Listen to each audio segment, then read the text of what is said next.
All right. Hey, everyone.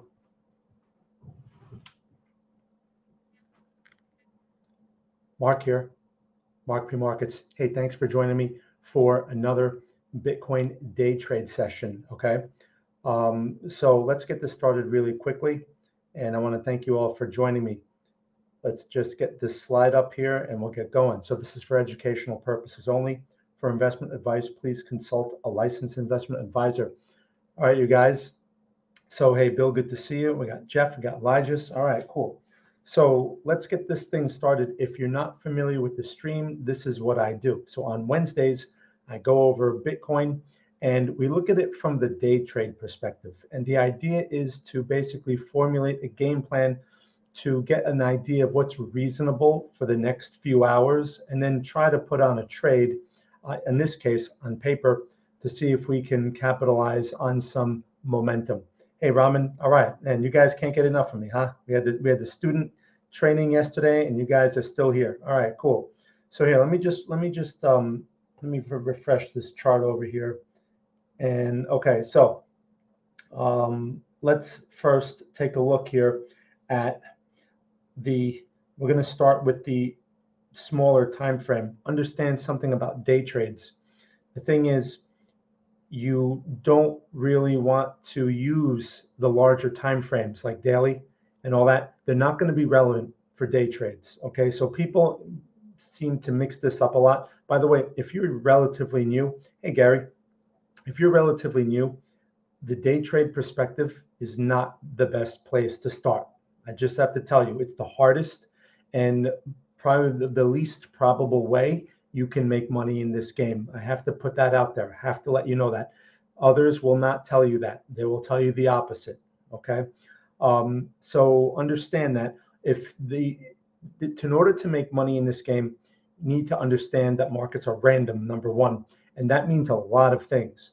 So you have to look to areas where you can at least weigh probabilities in a more realistic sense. I don't know how to explain that. And taking trades like this, directional trades in the market, it's safe to assume that you're going to be right only half the time because it's a random game. So in order to win in a situation like that, you really have to be risk focused and always controlling risk and trying to keep the losses as small as possible. Sometimes that means just staying out of the market completely, right? So typically I talk about swing trades when I write my TradingView articles. So usually about swing trades, people don't understand that. And right now, there's really not much to do on the swing trade time frame, okay? And it requires a lot of patience and a lot of waiting. And sometimes that waiting can go on for days, maybe weeks for swing trades. But then I always say the alternative to that are day trades, looking for day trades, right? And looking for just short-term momentum on the smaller time frames. So, with that being said, we're going to ignore what's going on here on the daily chart because it's only going to confuse you. Okay, you can't apply the daily perspective to the day trade time frame unless we are at a daily level. Like for example, if we're fooling around 23.9 or basically 24K, if we're fooling around there, right, and we happen to be there on the day trade time frame, that could be meaningful. But otherwise, we can't say, well, the day trade time frame here is bullish, so I should just be thinking bullish. You can't say that because things change a lot on the smaller time frames, and we're only looking for a small bite. The advantage to day trades is you're not opening yourself up, you're not exposing yourself to the broader momentum, the broader magnitude of risk. That's what I meant to say, right? So if this thing pulls back and breaks the support, you're looking at a possible test of 20K.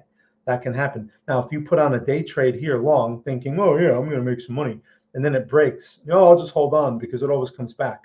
You're opening yourself up to all this risk, okay? That should not be part of the day trade strategy, right? The day trade strategy is about keeping your risk on the day trade time frame, which is not the daily chart. Does that make sense? Okay, so if you have questions about that, you can ask me. So let's do this. I'm going to put on the Bitstamp chart. We're going to change this to a perp chart, okay? And we're going to move this over to a 5-minute, and I'm going to change it to BTC perp. The perp chart is just perpetual futures, and you should use whatever exchange that you are using. So for example, if you have an account over at Binance, that's whose perpetual chart you should use, okay? And if you're placing orders, like if I get an opportunity to place an order, I will do it here on paper using the TradingView platform. But you should place your orders through your native broker, whoever you're using, or exchange. So if it's Binance, you use Binance. If it's some sort of MetaTrader connection, you use MetaTrader, whatever it is, okay? All right, so we have the 5-minute perpetual futures here. On this time frame here, we're going to change this to a 30-minute, okay? The 30-minute chart is really like what I like to consider the bigger picture for day trades. So this is where we get our perspective for our intraday moves, the 30-minute chart. And then we go to the 5-minute chart for the setups and to define the risk and the profit target. Okay, does that make sense? So let's see what we got here. Okay, oh, Alberto, oh man, Jeff, you're over there. Man, I complain about the 40 or 30 degree weather that we have over here in northern New Jersey. I think that sucks. Yeah, I certainly wouldn't want to be in Alberta. Okay, I'd really be in a bad mood if I was there. All right, okay, cool. Hey, Armin, how are you? All right, cool. I can't hold my day trades for full targets. I always close them for 10 to 12 points. Okay, Shubham, hey, how are you? Good to see you. Long time no see. So that's a good question. I'll answer that question. All right, so first let me get through this. Oh, and by the way, let me just mention this real quick. If you like this content, please press the like button or subscribe to the channel. I am looking to put out more quality content on this channel for YouTube. So it's not going to be the same as just these these training exercise streams. I want to put actually on-demand stuff out there. So that helps me out if you can press those buttons. Also, if you haven't checked out my Discord community, now would be a good time. There's the free area. I'm making some important improvements. I was talking to the guys in the training session yesterday. I have this thing called auto setups. And basically what I've done is I've taken a screener and I've taken my screening criteria and I'm able to actually push the results into my Discord server. All right, so I'm going to have a free version of that. It's really going to be more like a trade idea radar. It's not really going to be the setups because the setups are going to be more of a premium thing. Okay, so there is going to be a free area for that. It's not running yet, but it will be soon. So check that out. If you're interested in the premium section of it, here's what I'm doing. For the active investor, I'm actually, my active investor membership has really been focused around options, okay? Because the guy that I have helping me in there sends out options trades all day. Now, people have been making some money in there. Options, by the way, are probably the best way to make money. If you're looking to make money as a trader, options really allow you to quantify your risk very, very well. And they give you a lot of flexibility. And they allow, you don't have to be so precise as far as your entries when it comes to options. And you don't have to worry about stops. There's many advantages. Although options in of themselves do not provide any statistical advantage per se. Like you can't just buy an option and say, okay, I have an advantage. They're subject to the random nature of the market, just like anything else. But that is really, options offer a lot of advantages. So I'm not here to teach options. I'm not going to talk about options. But the point is this, that membership revolves around options. And I'm setting up auto signal channels that will be calling up optionable stocks. So it's going to provide a very good starting point. Okay. For those who've taken my training program, you guys are going to have a head start on that because for one, you guys are going to understand how to put those setups into perspective. So I just want to mention that if you're interested, go to my Discord server, sign up, go in there. There's a free area. And if you'd like to know more about the premium areas or my training, send me a private message, okay? And we can talk more about that. All right, so enough of that. Let's get into this. So look, Bitcoin is moving right now, right? We can't react to this kind of stuff. Is options good for weekly, monthly? So yeah, options are more through, options are better for swing trades, first of all. So options are automatically daily charts or higher because when you're dealing with options, there's a lot of nonsense out there about options, where people like to promote these, buy an option for 10 cents and you're going to make $10 million out of it because you're buying a cheap option. That's all nonsense. Okay. You have to buy, when it comes to options, you're looking 30 to, you're looking to 60 to 90 days out is what you're looking at with options, which means you're looking at swing trades. It doesn't mean you have to hold it for 60 to 90 days, but those are the time frames, those are the type of options you're looking at. Okay. Anyway, I'm not going to get into all that. I don't want to get confusing, but to answer your question, you're looking at basically daily and weekly charts. Okay. Mostly daily. Daily is appropriate.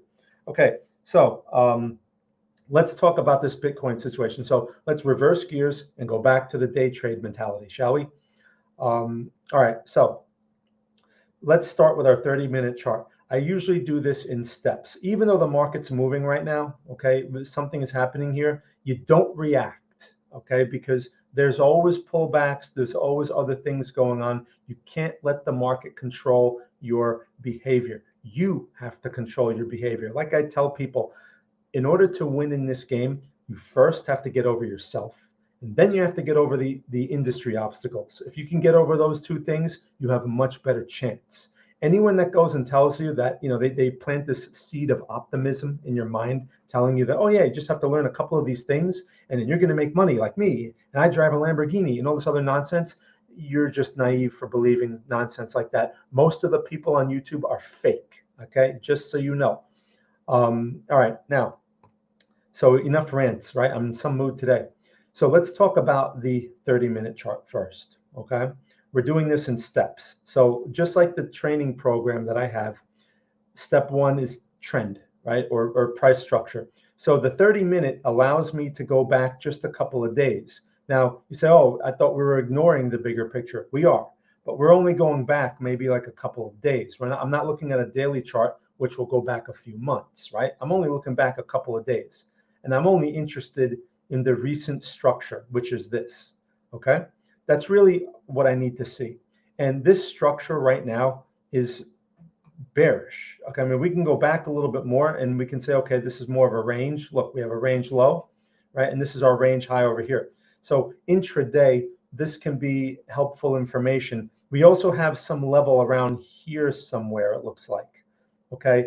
And it's based on the touches. This is basically the midpoint of the range. Look how many touches occurred in that area, right? So that becomes a relevant level for my intraday ideas, right? This would not be good for swing trades. So let me make that clear.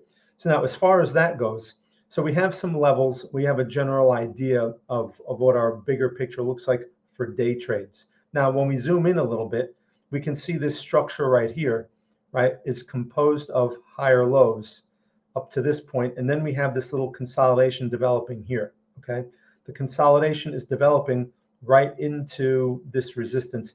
Now, also something to keep in mind, I believe, is it today that we have the FOMC meeting? There are a couple of major events this week. I believe today may be FOMC, and then Friday we have NFP, right? Yeah, Shubham, you're correct. Most people on public forums are fake. Okay, that's just the reality. And you really should pay attention to who you're consuming information from. I just saw a headline for a video on YouTube. I think it was yesterday. Again, I can't believe people believe this nonsense. It said early investors will make millions of dollars if you watch these coins. I can't believe they're still using that headline after what happened a year and a half ago.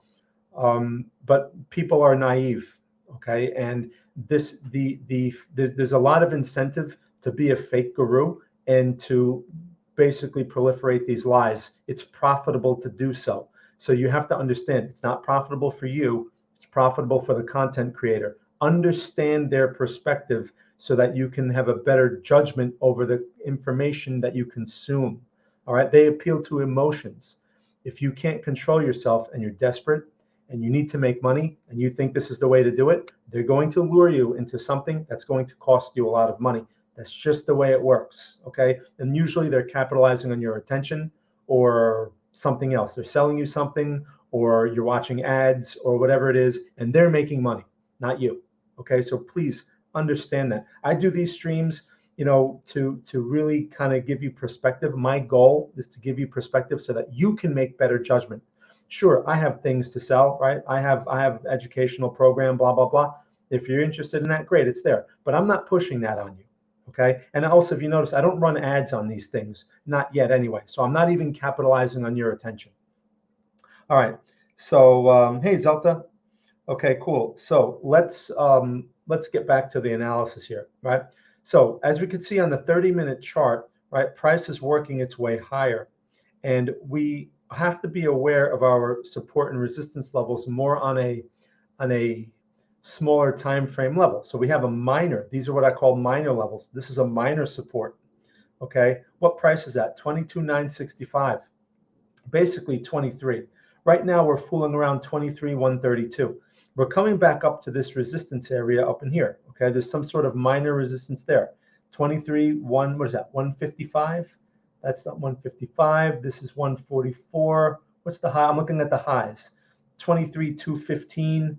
Right, that's up in this area right here.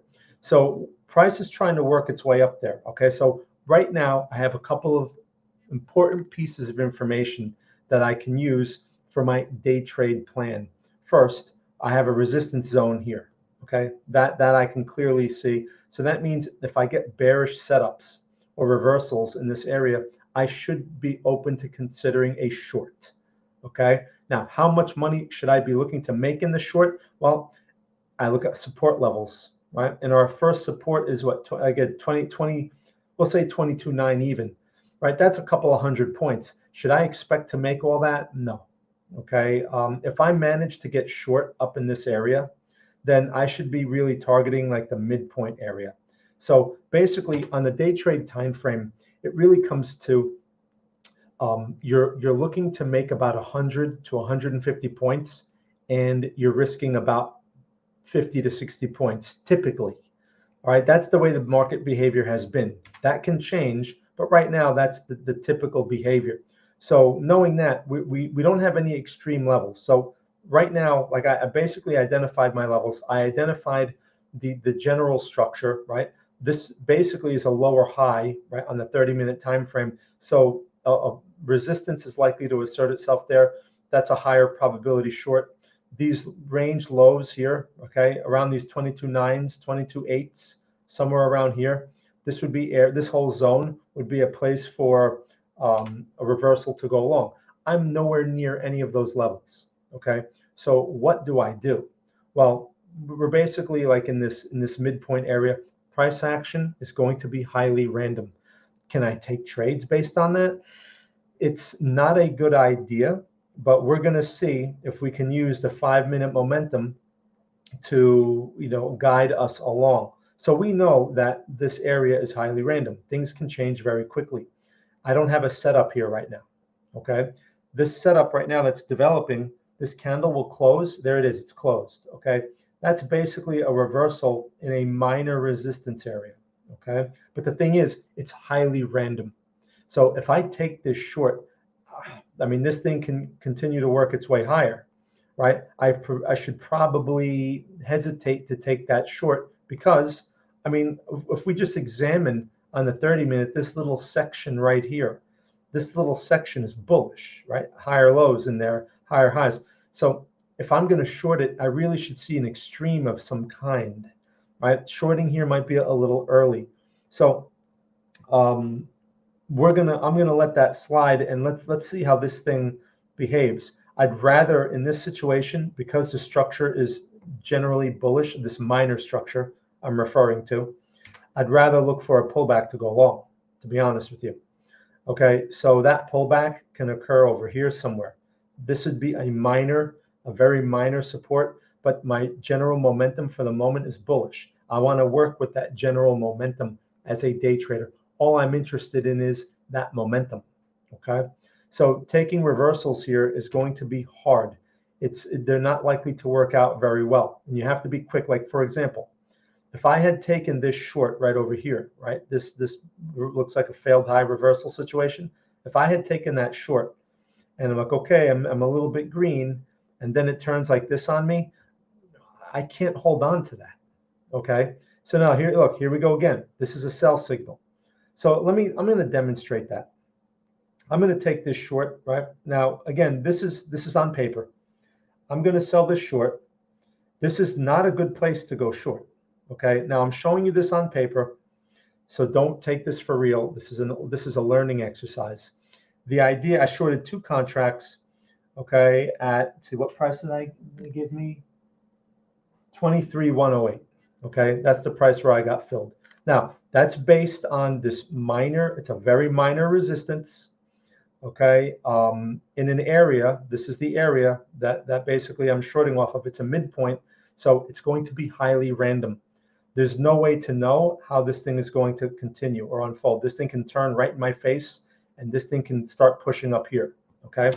So the idea here is not about the profit target. So Shubham asked a question before, how do I hold on? Because you only make 10 to 12 points. Well, the thing is, you have to look at your risk. Now, I haven't set any stop for this, right? Where would my stop go? I need to set a stop.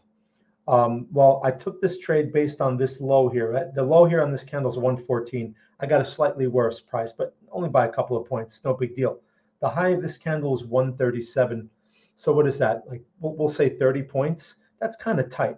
So I'll give this thing a 50-point stop. Okay. If I'm giving this a 50-point stop and I simply go in here and I adjust it like this, I say, okay, I'm going to put my stop and I'm going to put the price. I'm going to put 23. I'm short from 08.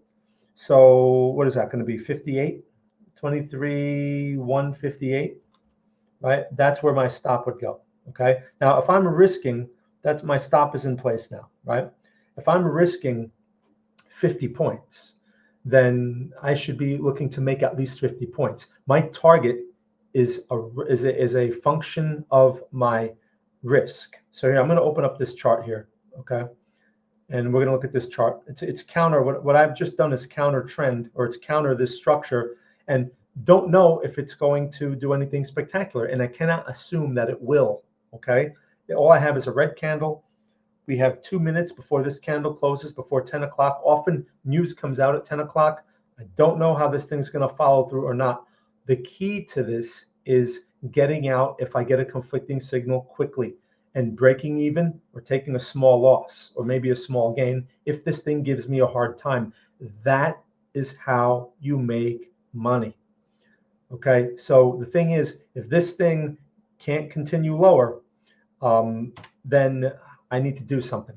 So this movement right here, I'm accepting that it's random. The profit target is basically random. I don't sit here and say, well, I'm going to target this over here because I think you can go there. And man, that would be a lot of money for me, right? Like you can't think like that, okay?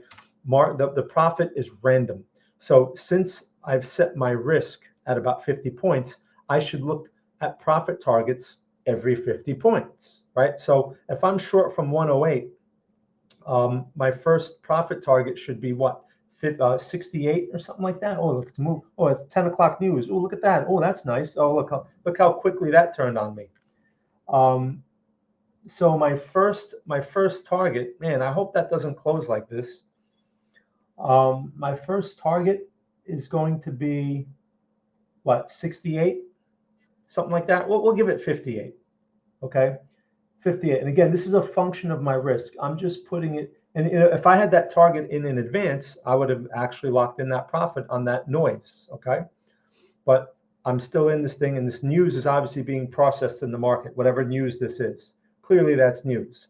I don't know what the news is, but news does things like that. Okay, so one profit target would be there based on my risk. That's 1-to-1, by the way. 1-to-1 is not exactly the ideal profit target. Really, you should be, as a day trader, you should look at 1.5-to-1. So that puts me like around here somewhere, right? Something like this. And it would have reached it, okay, if I had my order in advance. That's why it really helps to have your orders in advance. People always going for home runs, and they want to give this thing a chance, and and then they hold on to this thing hoping. You can't do that. It's better if you have your orders in advance. This would have been a nice profit at that point, just on that, in that 1 minute section. As you can see, I was talking, I had no time to get out of this thing at that price target, but the order needs to be in advance. That's 1-to-1 reward risk. This would be acceptable. Now you want to go to 2-to-1. Well, then we multiply 50 times 2. What is that, 100 points? So then 100-point profit. Let me just put that on the chart here. That would be, let's see, when I'm 108, so that would be '08, right? That would be 100. Look, 2 to 1 reward risk would be something like that. So 1.5 would be around here, right? So 2 to 1 would be here. It never actually got there, all right? But imagine if it touched that and I had my orders in advance. That would have been a 2 to 1 reward risk, just in a matter of news. Now keep something in mind. This news, whatever this is, could have gone the wrong way on me. It could have went like this. You realize that news is binary, okay? So that's a chance you take. And if this thing went like this on me very quickly, I could have gotten stopped out for my 50-point stop in an instant. That happens. The chart has not told me anything special here. I have no advantage. Like, it's not like I knew something in advance. A fake guru will say, see, I knew this in advance because I use a special thing and I can see the future, right? That's what they'll tell you. What's wrong with putting out ads for your content? Kev asks. Well, there's nothing wrong with it. It's just, and I have to join the partner program, whatever, and then YouTube will put ads, and it helps. It's certainly, it could be a helpful thing, but the thing is, I don't have it set up, so I'm not capitalizing on your attention. Meaning, I'm not making money because you're watching me. Other guys, that's some guys, that's all they depend on. So you watch a fake guru and there's ads on the thing and you're like, well, I'm not giving him any money, so he's not making anything off of me. But he is, because YouTube rewards him for your attention. I don't get a reward for your attention. Okay, I get nothing. That's what I get. So look, we're beyond 1 to 1. Oh, look, we're almost at 1.5 to 1. Do you account for fees? Yes, Gary, it's a good question. Fees are the reason why I'm talking about 1.5 to 1 rather than 1 to 1. So let's give this thing a chance here. We got 2 minutes. I want to see how this candle closes. Okay. If we close through the 1.5 to 1, I'll close the position and just close, I'll just close it. All right. And what I'll do here is I'll put my profit target. I'm going to put the profit target. I'm going to put a target here. Okay. So the target, the take profit, I'm going to put it at, let's see, I'm one away. I'm going to put it at 23. I'm going to put it at 2308. 2308. No, 23008. Okay. That right there is 2 to 1 reward risk if the market happens to go there. Okay. So that's quite a ways from here. We're at 040. So this thing needs to push another 40 points. I may not get that profit target. Just because I put it in there, think of it as like a point of reference. I put it in there because maybe it goes there in the next minute. I'm going to give it a minute. Maybe it goes there. Okay, and taps me out. Great. The market gives me a reward. Maybe it doesn't. Look, see how it's hesitating here? Candle just closed. Okay, closed at 1 to 1. So what does the next candle do? This is where things get tricky, right? The Shubham is asking, how do you stay in this? Well, you have to decide, how much risk do you want to take? Do you want to risk giving back the whole position, the profit? There's a 1 to 1 profit in here. Do you want to risk giving that back? One thing I can do is just put my stop to break even and then let the market do the work. So I have my profit target in, right? If I put my stop to break even, now it's up to the market. It's no longer up to me. So the solution, Shubham, is to minimize yourself from the equation, because it's very hard. Watching this thing jump around and gyrate around can be very hard on your senses, because it may look like we may get a green candle. The next candle may do this. And oh man, that looks bad. I better get out, right? And then you give back your profit. And then the next candle after that goes back to here. Okay, it's random. So the best thing to do is take yourself out of the equation as much as possible. I can get out right now here for a 1 to 1 reward risk. I can give it a chance for a 1.5 to 1 or 2 to 1. But by giving it that chance, I'm risking giving back what I have. Okay, so either I make that decision right now, or I let the market make the decision for me. So here's what I'm going to do. I'm going to put the break even stop. Okay, so I'm going to move my stop to 23,105. Okay, so that's basically going to break me even, plus I guess you can say compensate for the fee. Gary asked me about fees. Yeah, as a day trader, fees are the worst thing. So I moved my stop basically to break even. Okay, so I moved my stop basically to here. right here. Let me just redraw the line. Right around here somewhere. Right, 23.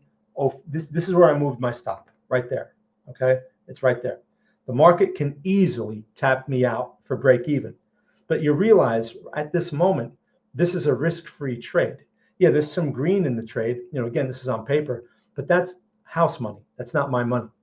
So now, if this thing stops me out, I'm giving back house money and none of my own. It's a risk-free trade. At this point, I should be able to just walk away. Okay. And if you set up OCO orders, one cancels other, which like something like MetaTrader does that automatically, but some platforms you may have to put specific instructions for one cancels other. If that's the case, if this is one cancels other, that means if my stop is reached, my profit target is canceled, right? I don't have to worry about leaving orders in the market. If my profit target is reached, my stop is automatically canceled. So I don't have to worry again. So in that situation, risk-free trade, there's no more reason to watch it, right? And I have some green, walk away. Let the market do the work, right? That's the best thing you can do. Now, the thing is, what if it breaks through these profit targets, right, and just keeps going? I don't participate because I have my profit targets. And now when greed steps in, oh, but I could have made $10,000 in 5 minutes. That's greed. And by doing that, you lower your chances because there's going to be many times when you could have made 1 to 1, 1.5 to 1, many times, but you give it back or it turns into a loss. Okay. Because you're looking for the one outlier, the one big move, which does not pay for all those losses you're going to take that could have been break evens or wins. Okay. Forget big moves. Look for more common, smaller moves. But the smaller moves should justify your risk. Does that make sense? So right now, my risk is justified. I put my profit target here, okay, just as a point of reference. Now I'm going to give this thing has another minute before this candle closes. Let's see how this candle closes. But in theory, I should be able to walk away and the market will choose for me either profit or loss. Now, if I'm going to stay here and watch this thing, then there's going to be temptations to adjust it. Or maybe I just want to take the money. Look, I'm at 1.5 to 1. Maybe I just want to take the money and just take it. Okay, there's nothing wrong with taking it at 1.5. Anything above 1 to 1, there's nothing wrong with taking that. Okay, does that make sense? So you guys see how that's playing out so far? Do you understand like the mental exercise, the psychological exercise that's going on here? So I'm explaining the thought process as the market's moving, and I'm trying to relay the fact that what we're looking at is random. Okay, and there's no way for me to know, like when I took this trade up in this area, basically, right? There's no way for me to know that it's going to do this. News came out, the news happened to be favorable, right, for my short, because the news could have caused this. Understand that. We're looking at everything after the fact. Okay, inside bar, after this bearish movement. Now, if I was flat, the question I asked myself, if I was not in the position, what would I do here? I'd be looking actually possibly for a long, right? That we break the high of that inside bar. So I think for this example, I'm just going to close the position. Okay, let's see. So I click flatten here. Let's see. Let's just give this another. Let's see how it behaves around that inside bar, because that's a conflicting signal. Okay, like why do I change my mind all of a sudden? Things change. This inside bar is a conflicting signal, and we have a minor support over here. Okay, we touched this area. Notice like we kind of touched, we kind of hesitated. I'm not getting the follow through. Another thing we can check real quick that may help us along is the NASDAQ. Okay, let's just check that real quick. Let's pull up the NASDAQ over here. NSX USD, right? Let's check that real quick. What's going on here in the NASDAQ world? Because there is a correlation. That NASDAQ's not exactly looking bullish. It's the same deal, right? So the NASDAQ obviously sold off on that news, whatever that was, and it's hesitating. The same deal, right? So if the market's going to be reluctant, especially if there's an FOMC meeting today, I'm not sure if there is. There may be. I think there is one. If that's the case at 2:30, then these next couple of hours are going to be lousy. Okay, so I'm taking the money. Close the position. Okay, so I never gave it a chance to reach my profit target, but where have I gotten out here? This is basically what, 1 to 1 reward risk. I'll take it. Especially if we're going to be in a lousy environment, I'll take it.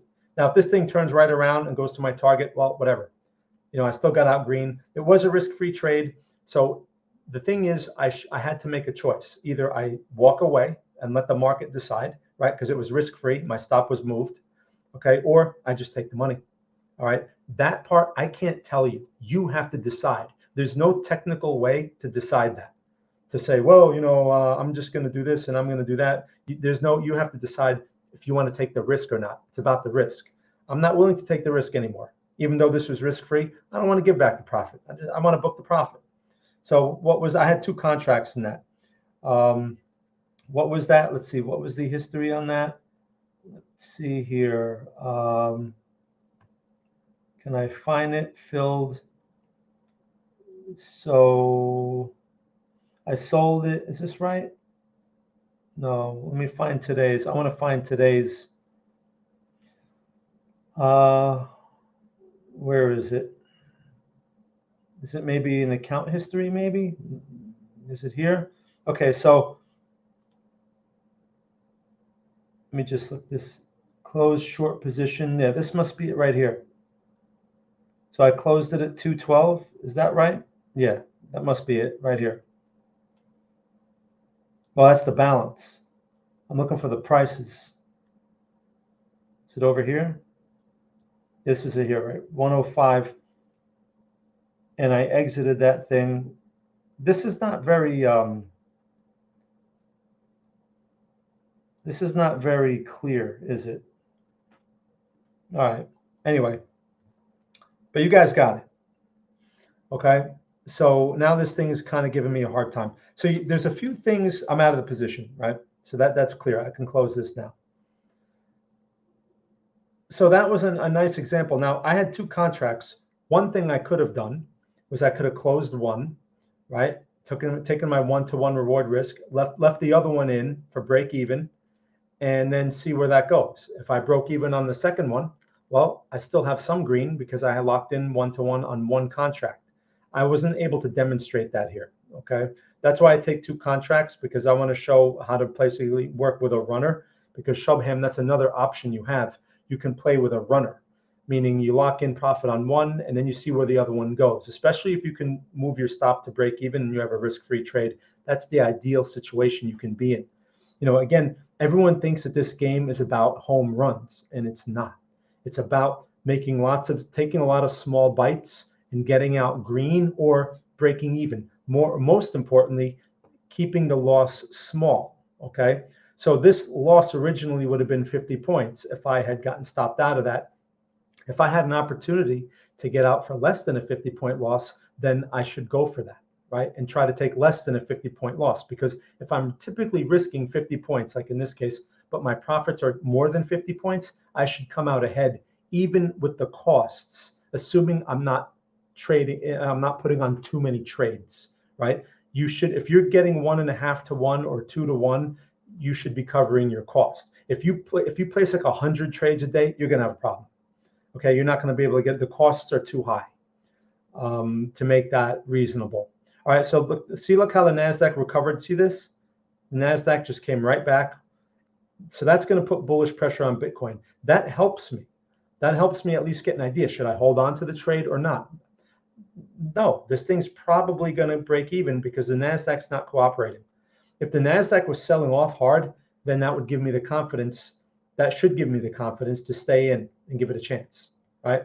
So you can use a gauge like that. Now, the NASDAQ, of course, can be very noisy as well. And this thing could, be all over the place. So you can't overreact to these candles, right? The NASDAQ gave us this nice bullish candle here, right? And Bitcoin kind of popped up a bit. And now look at the NASDAQ's like hesitating the other way. So you can't overreact. Now, Bitcoin may pop, in the next minute or so. But if this thing gives it all back, if the NASDAQ pushes its way back here, then this thing's just going to turn, right? Should I take another short? Not in this. I was hesitant to short this area, okay? And that was a defined minor resistance. This area is going to be a lot harder to short because, see, here it goes. Because now you're assuming that a trend is taking place, and there may not be a trend. In fact, this thing is fooling around in a reversal zone for longs. Okay, so you see how quickly that turned? That's why you let the market do the work, and either it stops you out, or it stops you out for break even, or it reaches a profit target. It doesn't matter. I'm out, but you understand what I'm saying? So any questions on that, you guys? So I went over some interesting details. The market gave us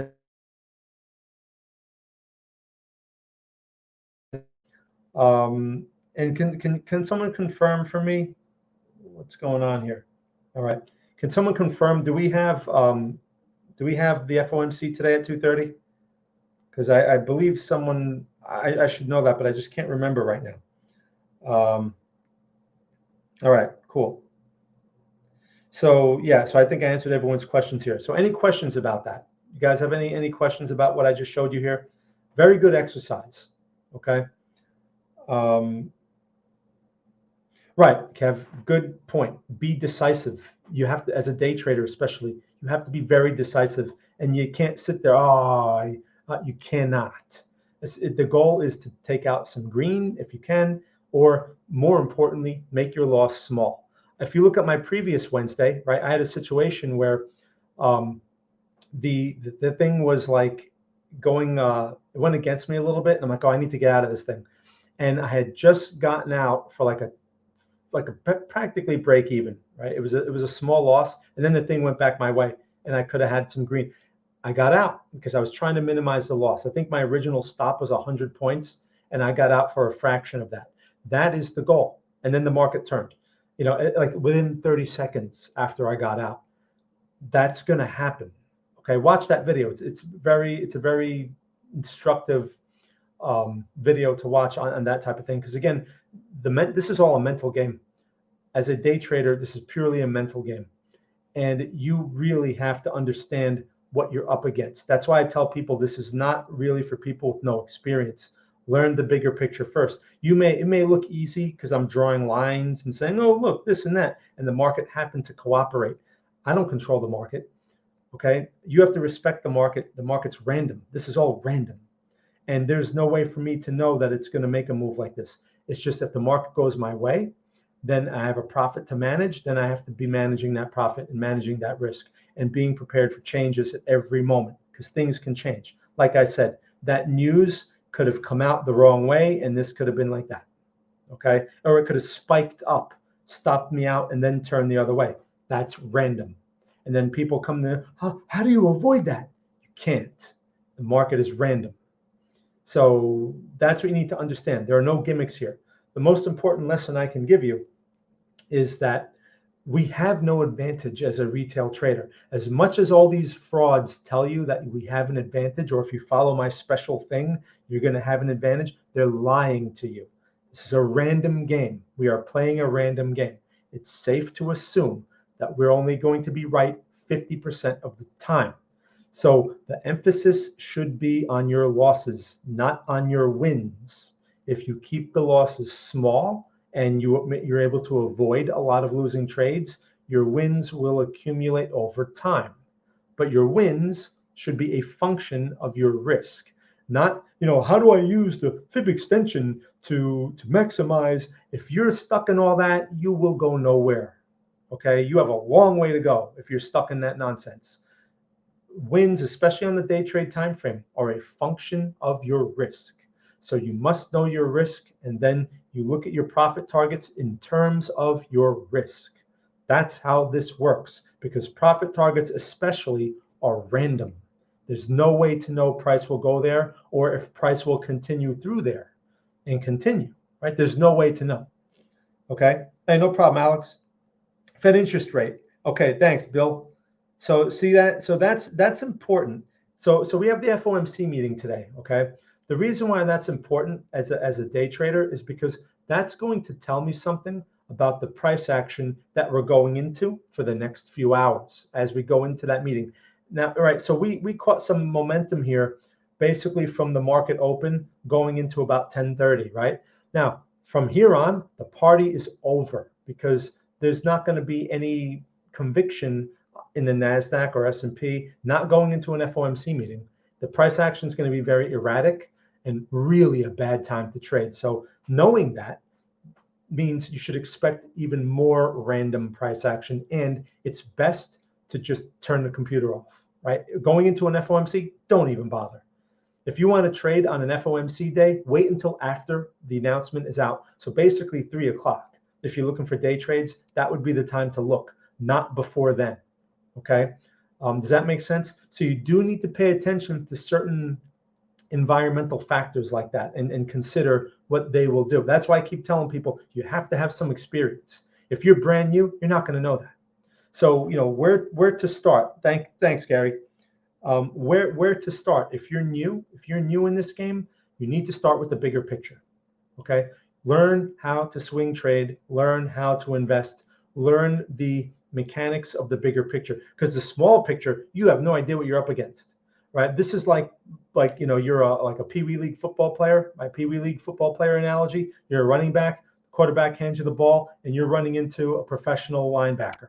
Okay, you're running into a 300-pound NFL linebacker, but you can't see him.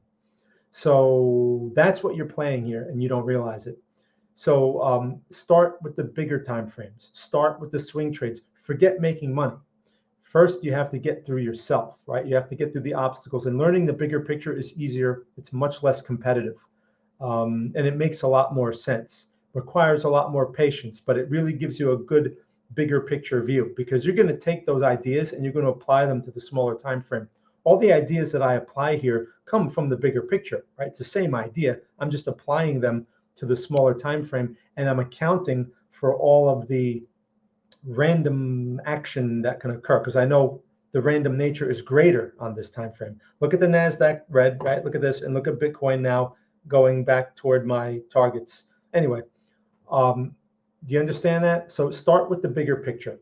That's my best advice, and that's why I have my training program, right? That's what it focuses on. By the way, quite a few people here are students, and they can tell you. I mean, the training program is made fluff free. All right, I made that program so that there's no BS in it, because there's so much BS in this game. I only focus you on the information that you need to know, because less is more. Right? Your goal should be to use the least amount of information possible to make a trade decision. The least amount of information. Even though I say that, I still get people asking me, well, how about this? Well, how about that? Well, how about this layer of information? Like, you don't need it. You don't need it. You can arrive at the same conclusion by looking at certain technical things. Now, technical analysis is not the answer to all of our problems, but it does help us quantify risk, and it does help us gauge probabilities to a point. Okay, but it's not going to tell you where the market's going to be in 6 months. That's all nonsense. And it's not going to tell you any kind of precise piece of information like, oh, based on this and based on this fib measurement, the market will be here in 3 days. That's all nonsense. Okay, but it helps us quantify risk, and it helps us get a better sense of, is this a place to be looking for buying activity or selling activity, and why?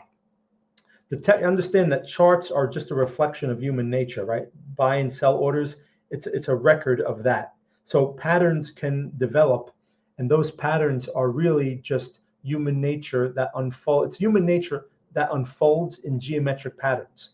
That's one way to look at it, and that's what like wave counts are all about. We talked about this yesterday in my student training. So that you can use that information to help you, again, manage risk, engage probabilities, and most importantly, get an objective perspective, a market-centric point of view. You let the market do all the work. You let the market do all the thinking, not you. You just listen, okay? That is what I promote. Okay, anyway, you guys, so if I don't see any questions, again, be aware you have the FOMC meeting at 2:30. Price action is going to be lousy going into that, okay? That's typically the behavior. Friday, we have NFP. So you guys know where to find me. Again, click on the links in the description if you want to know some more about the stuff that I offer. You can send me emails also if you have questions. Other than that, enjoy the rest of your day or the rest of your evening, wherever you're from in the world, wherever you are in the world. And thank you very much for watching.